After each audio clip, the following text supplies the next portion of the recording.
In this lecture, we'll be studying about trading issues. So in the previous two lectures, we have been studying and discussing about threads, and we saw how process consists of threads. And we also saw multi-threading and multi-threading models, and we saw how threads makes our computation more efficient. But also we need to know that when we use threads, there are certain issues that are related to this threading, and we need to address those issues. So in this lecture, we'll be studying about one of the issues that we face in trading, and we will see how that can be addressed.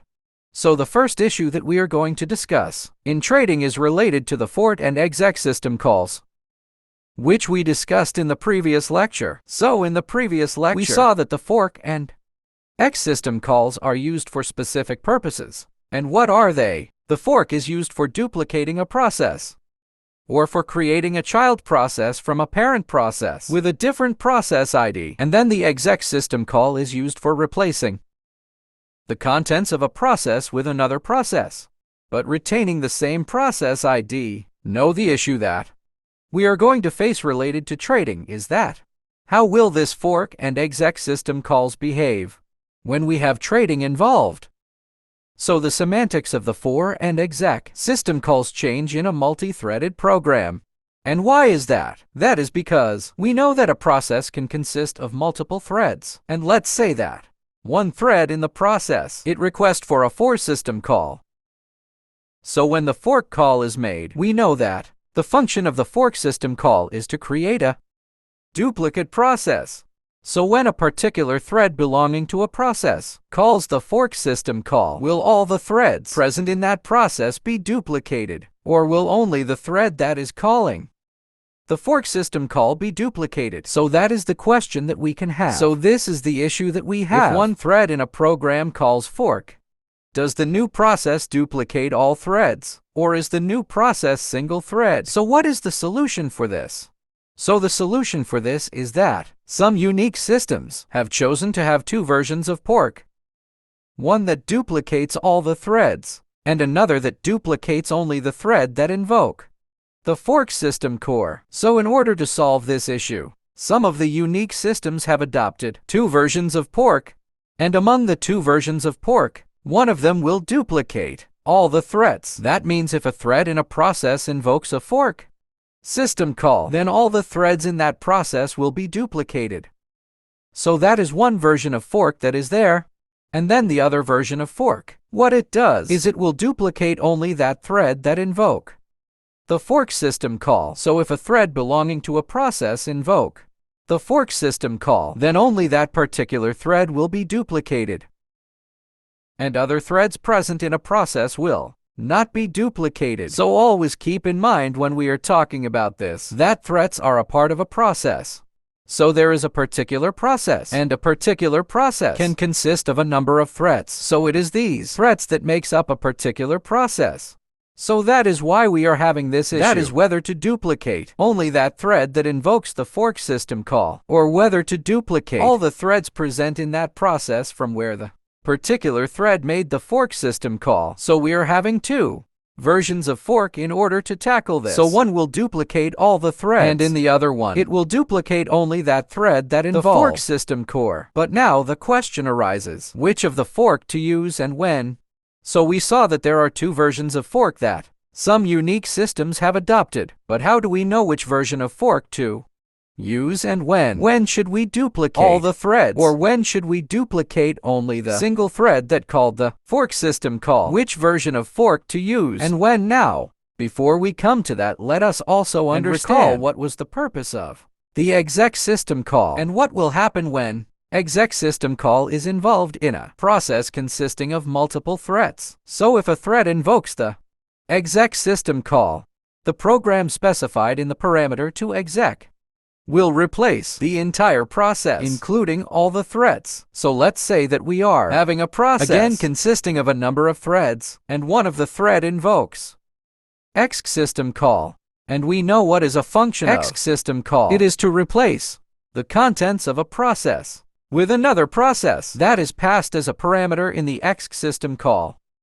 So when a thread invokes the exec system call, then what will happen? The entire process will be replaced including all the threats. So there is no exception to that. So whenever a exec system call is invoked, even by just a single thread among many threats in a process, then the entire process, including all the threats, are going to be replaced by the new process that is mentioned in the parameter of the exec system core. Now let us try to understand which version of fork to use and when. Now we will combine the users of fork and exec and see what are the situations, or what are the scenarios in which the fork and exec system cores are invoked, and which one to use when. Alright, so now we find out which version of fork to use and when. So which of the two version of forks to use depends on the application. Let's see how do we decide which one to use. So here is the first case.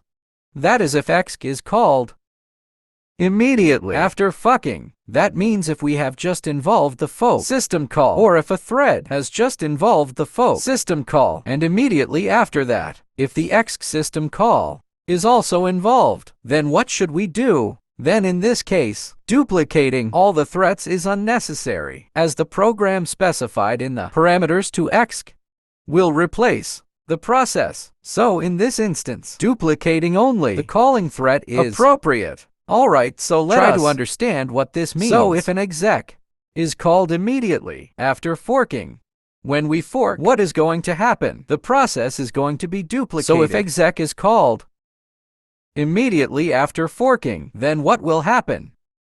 Exec is going to replace the contents of the process by another process that is passed as a parameter in this exec function.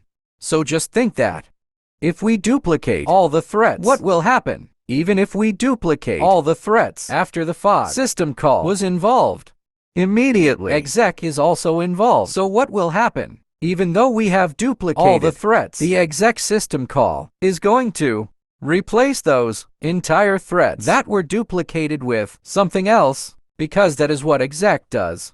It becomes useless if we just duplicate all the threats, because anywhere they are going to be replaced by the exec system called by another process. So if this kind of first situation arises where exec is called immediately after forking, then it is better not to duplicate all the threads, but to duplicate only that thread which invoke the fork system call. So it says here, in this instance, duplicating only the calling thread is appropriate. And what is a calling thread? The thread that calls the fork system call. So that is what we have to do when exec is called immediately after forking. So here we have made use of one of the versions of forking that we have discussed in the beginning of this lecture. So we have discussed two versions of fork. So one of them is used here. And which is that? The one which duplicates on leader calling thread.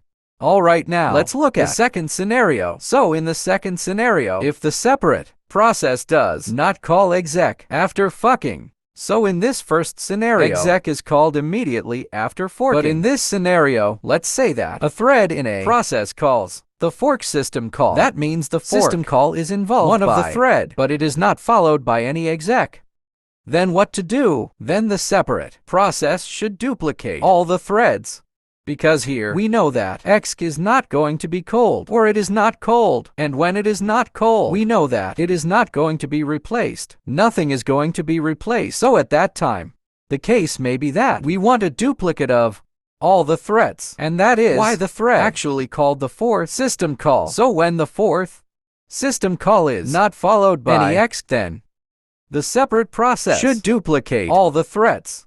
So that is how we use the two versions of for, depending upon the application. So these are the two kind of scenarios that we can have. So if the first scenario arises, which is this one, then we should duplicate only the thread that is involving the fork system call. And if the second scenario arises where the fork system call is not followed by any exec, then the new process that is created by the fork system call should have all the threads in it. That means all the threads should be duplicated. So that is how we deal with the issues related with forward and exec system called in a multi-threaded approach. So that was one of the issues that we face in threading. So in the following lectures, we'll be seeing some more issues that we face in trading and how they are resolved. So I hope this lecture about the first issue that we face in trading was clear to you. Thank you for watching, and see you in the next one.